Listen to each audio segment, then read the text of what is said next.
Hi అండి. ఈరోజు ఆలు 65 చూపియాలని ఈ వీడియో తీస్తున్నానండి. సో, దీనికోసం ఈరోజు మా పిల్లలు కూడా నాకు హెల్ప్ చేశారు. ఒకరు ఆలు పీల్ తీస్తే, ఒకరు తురిమారనమాట. నేను చేసుకుంటా అంటే కూడా వినలేదు. బోర్ కొడుతుందని వాళ్ళే చేశారు. సో, మా చిన్నోడైతే తురిమారనమాట. సో, అలా అంతా తురిమిన తర్వాత ఆలూని ఒక 2, 3 టైమ్స్ ఆ బౌల్‌కి, ఈ బౌల్‌కి వాటర్ చేంజ్ చేస్తూ వాష్ చేసుకున్నానండి. అందులో స్టార్చ్ అంతా పోయే వరకు, అంటే వాటర్ క్లీన్‌గా కనిపించే వరకు. అలా వాష్ చేసుకున్న తర్వాత ఒక క్లాత్ తీసుకొని అంత వాటర్ లేకుండా స్క్వీజ్ చేసుకోవాలనమాట. అంటే చేత్తో అయినా చేసుకోవచ్చు. బట్ ఇదైతే సింపుల్‌గా ఉంటుందని చెప్పేసి నేను ఇలా చేశాననమాట. సో, ఇలా అంతా వాటర్ అంతా స్క్వీజ్ చేసిన తర్వాత మనము ఇట్లా ఒక పెద్ద బౌల్‌లోకి తీసేసుకోవాలి. సో, తీసుకున్న తర్వాత దాంట్లో కొంచెం పసుపు, ఉప్పు, అలాగే కారం గూడా వేసుకొని, అల్లం వెల్లుల్లి పేస్ట్ దంచి పెట్టుకున్నానండి. సో, అది కూడా వేసుకొని ఫస్ట్ దీన్ని బాగా మిక్స్ చేసుకోవాలి. ఇలా మిక్స్ చేసుకున్న తర్వాత మన దగ్గర ఉన్న కొంచెం నేను ఒక 3 గరిటెలు కార్న్ ఫ్లోరు, అలాగే ఒక 3 గరిటెలు బియ్యపిండి వేసుకున్నానండి. సో, అలా వేసుకున్న తర్వాత వీటిని బాగా మిక్స్ చేసేసుకొని మనము ఇంకా రౌండ్స్ లాగా చేసుకోవాలనమాట. మనం ఎంత వాటర్ స్క్వీజ్ చేసినా కొంచెం ఉప్పేస్తాం కాబట్టి మళ్ళీ కొంచెం వాటర్ అనేది వస్తదండి. అదేం కాదు. ఆ బైండింగ్ కోసమే మనము ఈ కార్న్ ఫ్లోర్, బియ్యపిండి అనేది కలుపుకున్నామనమాట. బియ్యపిండి ప్లేస్‌లో మీరు మైదా అయినా యూజ్ చేయొచ్చు. నాకిక్కడ మైదా పిండి దొరకట్లేదండి. సో, అందుకే బియ్యపిండి యూజ్ చేశాననమాట. సో, అలా మొత్తం బాగా మిక్స్ చేసుకున్న తర్వాత రౌండ్స్ లాగా చేసుకోవాలి. ఈ ఆయిల్‌లో కూడా మీడియం హీట్‌లోనే ఆయిల్ హీట్ చేసుకొని మనం వేపుకునేటప్పుడు కూడా మీడియం హీట్‌లోనే వేపుకోవాలనమాట. సో, ఫస్ట్ అన్నీ అతుక్కుంటాయండి. కాకపోతే వేగిన తర్వాత అవే బాగా విడిపోతాయన్నమాట. సో, వేసిన వెంబడే మనము గరిటె పెట్టి తిప్పేయకూడదు.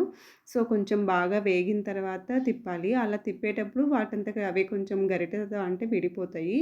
సో, అలా బాగా వేగి బ్రౌన్ కలర్ గోల్డెన్ బ్రౌన్ వచ్చేసిన తర్వాత మనము ప్లేట్‌లో తీసేసుకోవటం అనమాట. చాలా క్రిస్పీగా వస్తాయండి. టేస్టీగా కూడా ఉంటాయి. చూసారు కదా!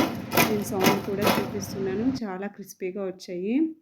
సో, అవి అలా క్రిస్పీగా ఉన్నప్పుడైనా తినేయొచ్చు. కాకపోతే మనం గోబీ టైప్‌లో ఆలు 65 అనుకున్నాం కాబట్టి నేనలా చేస్తున్నాను. అలాగే ఇది క్యాబేజీ ఆప్షన్ అండి. సో, నేను ముందు రోజు కర్రీ చేసిన తర్వాత ఇంకొంచెం క్యాబేజీ మిగిలిపోయిందని చెప్పేసి దాన్ని నేను జస్ట్ ఉప్పు, కారము, ఒక స్పూన్ కార్న్ ఫ్లోర్ ఏసేసి అలా మిక్స్ చేసేసి రోస్ట్ చేశాననమాట. అది గోబీ చేసిన తర్వాత దాని మీద స్ప్రింకిల్ చేయొచ్చని చెప్పేసి. ఇది జస్ట్ నేను చేసుకున్నానండి. అది మీ ఆప్షన్ అంతే. సో, అలా అన్నీ వేయించుకున్న తర్వాత మళ్ళీ బాండీ పెట్టేసుకొని అందులో జీలకర్ర, వెల్లుల్లి, మిర్చి ఏసి వేపుకున్న తర్వాత ఆనియన్స్ గూడా వేసుకోవాలనమాట. కొన్ని ఆనియన్స్ ఏసుకొని అవి వేగిపోయే లోపల దీంట్లోకి ఈసారి నేను సాస్ అవన్నీ ఏమి యూజ్ చేయకుండా జస్ట్ వేరే టైప్‌లో మసాలా చేసుకున్నానండి. సో, పెరుగు తీసుకొని పెరుగులోకి కొంచెం పసుపు, కారము, అలాగే ఉప్పు తీసుకొని, ఇంకా కొంచెం కొరియాండర్ పౌడరు, అలాగే గరం మసాలా కూడా తీసుకున్నానండి. సో, ఇవన్నీ వేసుకున్న తర్వాత మనం బాగా ఏమంటారు, ఉండలు లేకుండా బాగా మిక్స్ చేసుకోవాలనమాట. సో, నేను అలా ఒక స్పూన్ తీసుకొని ముందు మనం వేసుకున్న మసాలా అంతా కూడా మిక్స్ చేసుకొని, అందులో మళ్ళీ ఒక స్పూన్ కార్న్ ఫ్లోర్ వేసుకొని ఉండలు లేకుండా బాగా కలుపుకోవాలండి. ఇలా కలుపుకున్న తర్వాత మనకు పెట్టుకున్న బాండీలో ఆల్రెడీ ఇంకా ఆనియన్స్ ఏగిపోయాయి కదా! ఆ టైంలో మనము ఇది వేసేసుకొని జస్ట్ ఒక 2 మినిట్స్ అలా బాగా స్టిర్ చేసేసుకోవాలి. బాగా అట్లా కలిపెట్టేసుకున్న తర్వాత మనము వే వేయించి పెట్టుకున్న వేసేసుకొని కలుపుకోవాలండి అంతే. సో, ఇలా కలుపుకున్న తర్వాత సర్వ్ చేసేసుకుంటే ఆలు 65 రెడీ అయిపోతుందండి. టేస్ట్ మాత్రం చాలా బావుంటుందండి. ఇప్పుడు అలా సాసులతో, మసాలాస్‌తో కాకుండా ఇలా గూడా బానే అనిపిస్తుంది. అందుకే చూపిస్తున్నానండి. సో, మీకు కనుక ఈ వీడియో నచ్చినట్లయితే please like, share and subscribe my channel. Please do subscribe. So, ఇప్పుడు చేసిన వాటిని మా పిల్లలకి ఇలా సర్వ్ చేసి ఇస్తున్నానండి.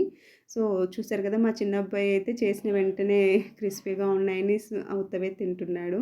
సో, అలాగే రెడీ అయిన తర్వాత మా పెద్దబ్బాయి కూడా టేస్ట్ చేసి చాలా బావుందని చెప్పాడండి. అంతే. Thank you.